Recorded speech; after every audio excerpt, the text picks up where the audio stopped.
Amiza Nhenhe T. Passion. Tilato Java. Weku 5G.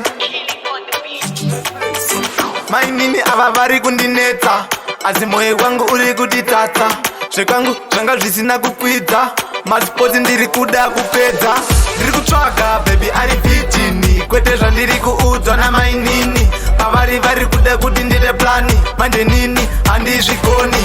Ndiri kutsvaga baby ari vitini, kwete zvandiri kuudzwa naMainini. Pavari vari kuda kuti ndite plani, manje nini handizvigoni. Ndakavaudza kuti baby wangu ndinaye, ende baby wacho futi munhu kwaye. Makuda kuti muraisa naye, ndiye wani wandinoda iyeye. Mainini izvi siyanai nazvo, inini ndinodawo zvinhuwo kwazvo. Kana makutaurawo izvozvo, ndinotanga kuridza riri bhosvo. Ndiri kutsvaga baby ari vitini, kwete zvandiri kuudzwa naMainini. Pavari vari kuda kuti ndite plani, manje nini handizvigoni. Ndiri kutsvaga baby ari vitini, kwete zvandiri kuudzwa naMainini. Pavari vari kuda kuti ndite plani, manje nini handizvigoni. Mainini mashaya murume here, ndingasanzi ndakupenga pane chembere. Kutozoti iyi nyaya yangu iterere, maiwi hamunyari kuridza mere. Mungatode nini kapenteni, izvi zvinotokonzeresa meni. Kunze kwakadai achiri makuseni, ndataura kudhara handizvigoni. Ndiri kutsvaga baby ari vitini, kwete zvandiri kuudzwa naMainini. Pavari vari kuda kuti ndite plani, manje nini handizvigoni.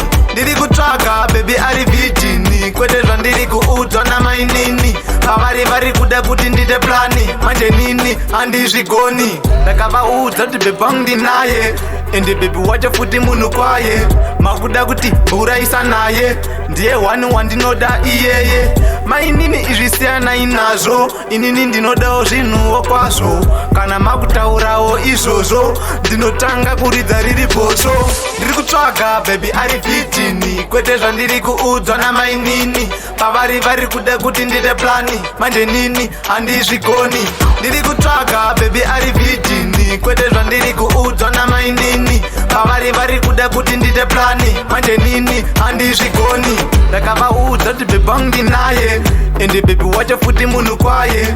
Makuda kuti muraisa naye, ndiye wani wandinoda iyeye. Mainini izvi siyanai nazvo, inini ndinodawo zvinhuwo kwazvo. Kana makutaurawo izvozvo, ndinotanga kuridza riri bhosvo. Ndiri kutsvaga baby ari vitini, kwete zvandiri kuudzwa naMainini. Pavari vari kuda kuti ndite plani, manje nini handizvigoni. Ndiri kutsvaga baby ari vitini, kwete zvandiri kuudzwa naMainini. Pavari vari kuda kuti ndite plani, manje nini handizvigoni. Mainini mashaya murume here, ndingasanzi ndakupenga pane chembere. Kutozoti iyi nyaya yangu iterere, maiwi hamunyari kuridza mere. Mungatode nini kapenteni, izvi zvinotokonzeresa meni. Kunze kwakadai achiri makuseni, ndataura kudhara handizvigoni. Baby ari vitini, kwete zvandiri